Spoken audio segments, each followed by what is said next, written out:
Long before humans knew how to farm or forge metal, they had to face an enemy that could take their lives in just a few seconds: the African warthog. The ancestors of the Hadzabi have maintained this life and death struggle for nearly 100,000 years, not for glory, but simply to avoid starving to death. On this savanna, dawn leaves no room for dreams, a place where the boundary between hunter and prey can reverse in a single moment of lost focus, or one breath that is too loud. Every step they ray, satsoi aruk, today is a gamble, wagering the very survival of the community, where the price of failure is empty chests and gnawing hunger that drags on. If you want to delve deeper into this journey with us, don't forget to subscribe to the channel so you don't miss the moments still waiting ahead. As soon as the light was enough to separate the red earth from the sky, the hunters had already left the camp with empty stomachs to keep their senses at maximum sharpness. They walked with the silent awareness that today, either the warthog would fall or the entire tribe would have nothing to put in their mouths under the scorching sun of the Yida Valley. Nature never gives anything easily.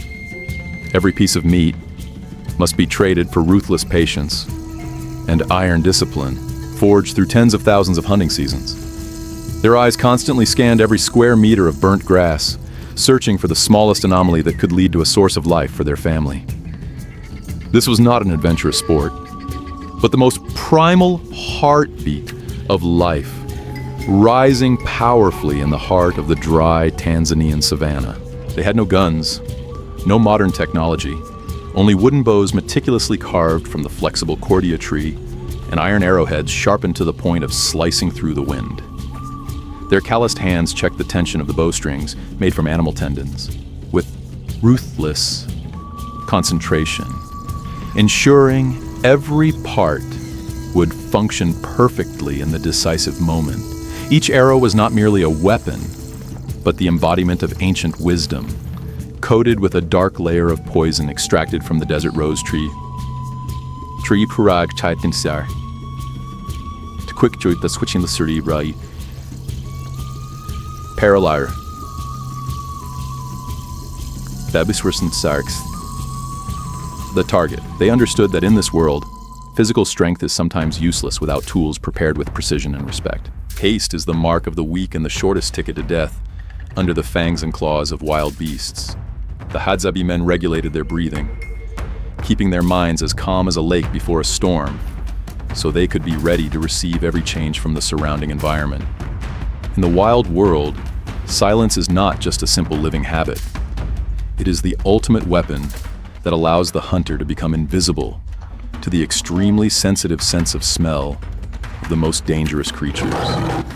They glided between the thorny bushes without leaving any vibration, their bodies completely blending into the colors of the barren savanna.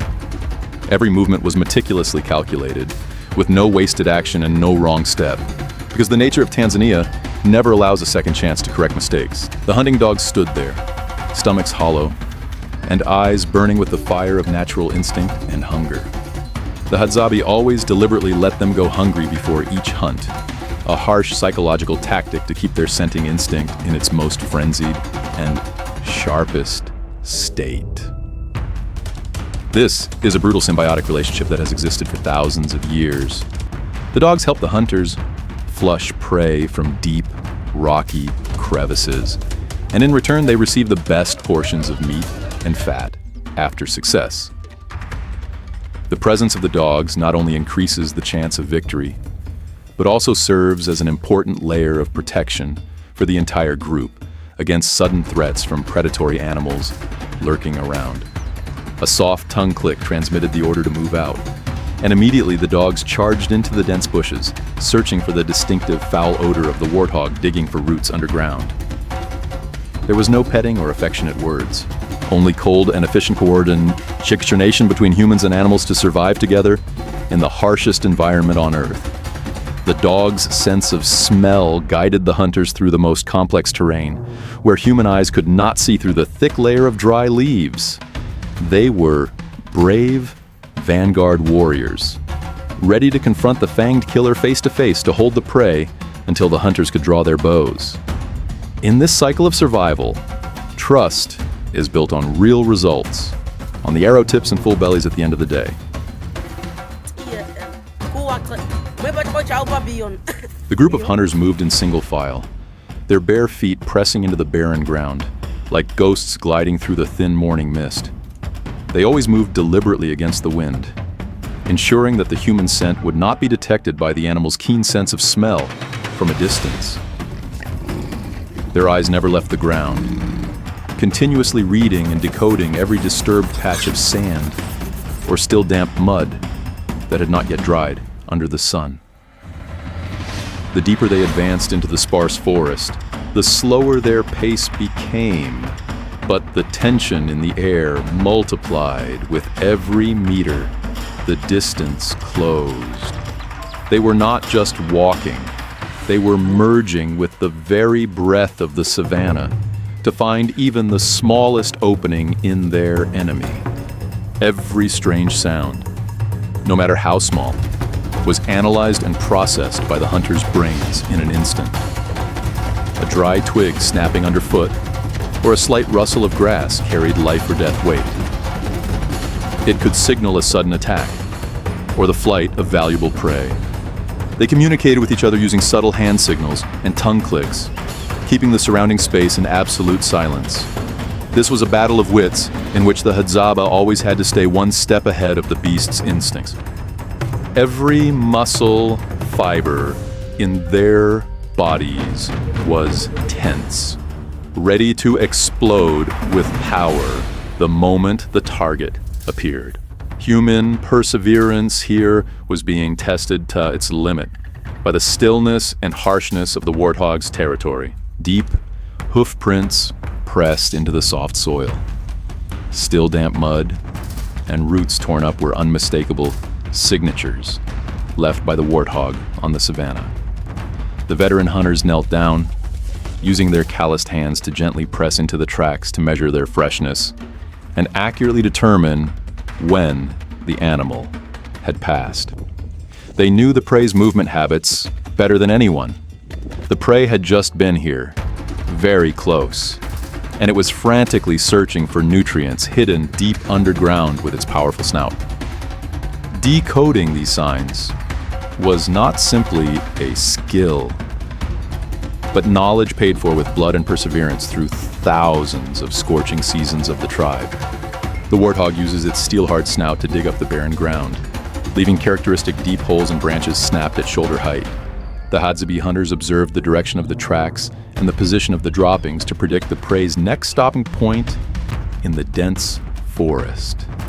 Every detail, whether a strand of hair caught on a thorn bush or the strong foul smell in the air, was fed into the lead hunter's mental map. They did not waste energy on useless chases, but quietly tightened the encirclement according to the smallest signals. This wisdom allowed them to approach the target at the closest range while still maintaining the element of surprise. The key to survival in every warthog hunt. The African warthog is not a gentle or easily subdued prey like an antelope. It is a true warrior of the savannah.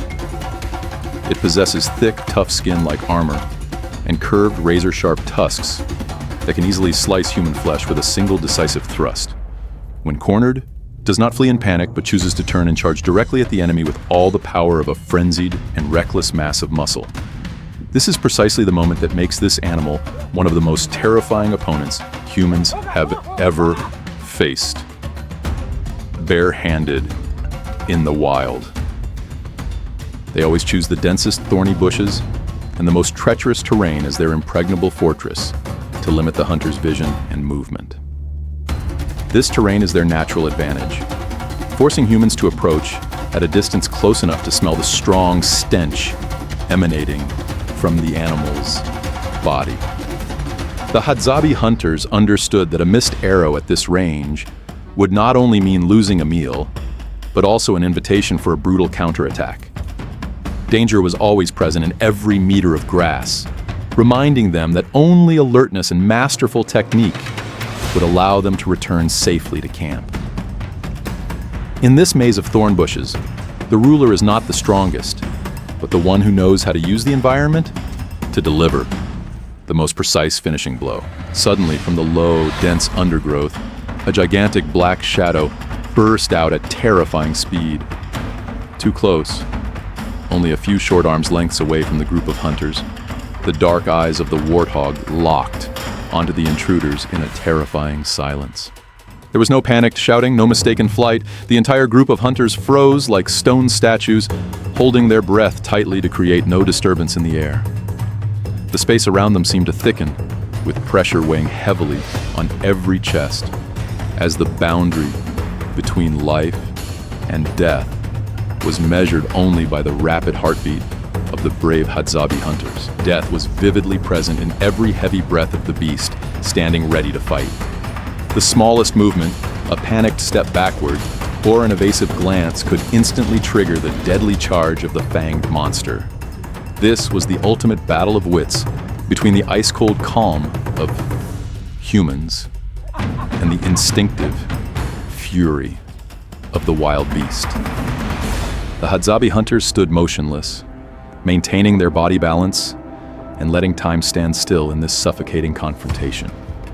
They knew this was the moment when the survival instinct was pushed to its highest limit, where a wrong decision would never have a chance to be corrected under the savanna sun.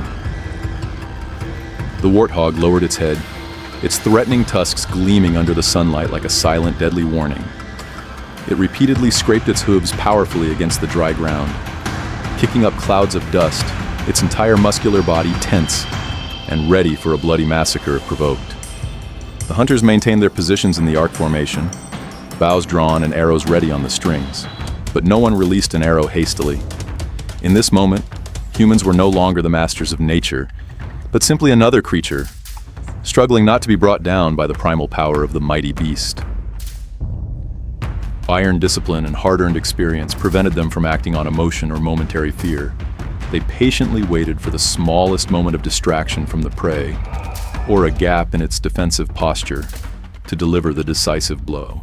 Each second passed as long as a century, while the invisible pressure from the warthog's eyes swept across every member of the hunting group. They communicated through steady breathing, transmitting messages of unity and absolute trust in the teammates standing beside them. This confrontation tested not only physical strength, but the ultimate challenge to the courage and iron will of the Tanzanian savanna warriors. An unexpected gust of wind suddenly changed direction unpredictably, carrying the human scent straight into the keen nose of the angry beast. The warthog began to rage, stamping its feet heavily and showing clear impatience at the presence of the invisible hunters. However, the Hadzabi hunters were far more patient. They understood that an arrow released too early would only drive the animal into greater frenzy and cause all the advantage of the poison to vanish completely. They waited in silence, adjusting their positions millimeter by millimeter to maintain the most advantageous angle while still keeping the minimum safe distance from the terrifying tusks. They waited until the warthog slightly turned its body to find a way out of the encirclement, exposing its flank, the only weak point where the poison-tipped arrow could penetrate deep into the internal organs. Patience here was not passivity, but an active survival tactic. Tilled through tens of thousands of years of confronting death. Only when the prey revealed a brief moment of carelessness would the best hunter make the final move. Every heartbeat of the group seemed synchronized, all focused on a single point on the warthog's body. The survival of the tribe that night depended entirely on the hunter's ability to master themselves and wait for this golden opportunity. A dry, sharp whoosh tore through the suffocating silence of the savannah. The arrow coated with desert rose tree resin flew at terrifying speed, carrying the hunter's total concentration. It buried deep into the firm muscle, bringing silent death that quickly seeped into the aggressive beast's bloodstream in the blink of an eye. This shot was not to show off strength or skill, but a decisive action to end the extreme tension before the situation spiraled out of human control. One shot, one life. That is the unchanging and harsh law of the rhythm of survival in the heart of the savannah. The warthog let out a roar of pain and charged violently into the sharp thorn bushes in a final desperate attempt to escape its fate. The hunters remained standing in place, neither cheering nor chasing aggressively. They silently listened as the heavy footsteps gradually faded and died away in the wind. They knew that the tree resin poison was beginning to paralyze the prey's respiratory system, and that this life and death battle had in fact ended the moment the arrow left the bowstring. Silence returned to the savannah, leaving only the scent of red earth and the heat from the rising sun. This moment was the hunter's silent acknowledgement of nature's power and the result of a persistent pursuit throughout the entire morning. They approached the fallen animal with cold calmness and a certain respect for a worthy opponent. There was no fake triumphant shouting, no ridiculous celebrations common in modern society, because they understood that one life had ended so their tribe could continue to exist. The smell of fresh blood began to spread and would soon attract other predators lurking nearby. So they had to work quickly and extremely decisively, right there in the dangerous terrain. The safety of the entire group remained the top priority as they began the initial processing of the giant prey in the middle of the hazardous land. The thick skin of the warthog was peeled away with precise cuts from sharp stone knives, revealing fresh red meat and good fat. They absolutely did not use water to wash the meat, a technique that preserved the original flavor completely, while also saving every precious drop of water in this arid land. Every action was raw, direct, and optimized for time according to experience passed down through many generations of hunters. Each food portion was sorted and neatly wrapped in forest leaves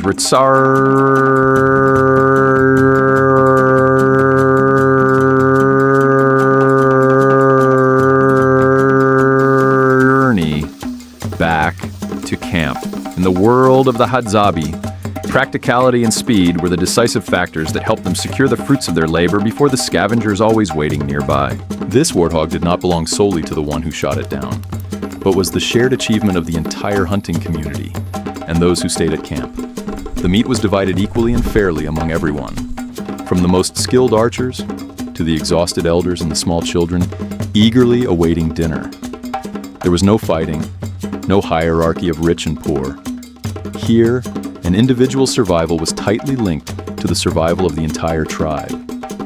This unspoken law of sharing is the invisible yet incredibly strong bond that has helped the Hadzabi survive tens of thousands of years of harsh history. Sharing food is the only reason they have existed for nearly 100,000 years, in a nature that always wants to eliminate the weak or the selfish. On the savannah, a hunter may be the best, but no one can survive alone through the dry seasons. You live for the group, sharing both risks and rewards, or you will be eliminated by the harsh laws of Mother Africa. Every piece of meat given away is a commitment to mutual protection and support in the uncertain hunts ahead. This is the simplest yet most profound philosophy of life that the Hadzabi bring to the modern world full of competition and individual accumulation.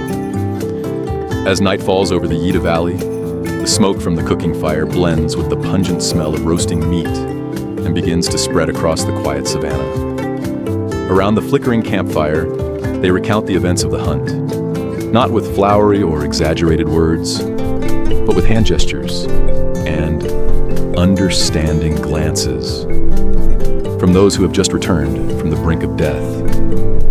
The fire gradually dies down over time, returning primitive peace to the land of the last hunter-gatherers on Earth. Happiness for them is simple. full stomach, the presence of loved ones, and the warmth from the ashes after a long day fighting the survival instinct. This journey is not merely about finding food.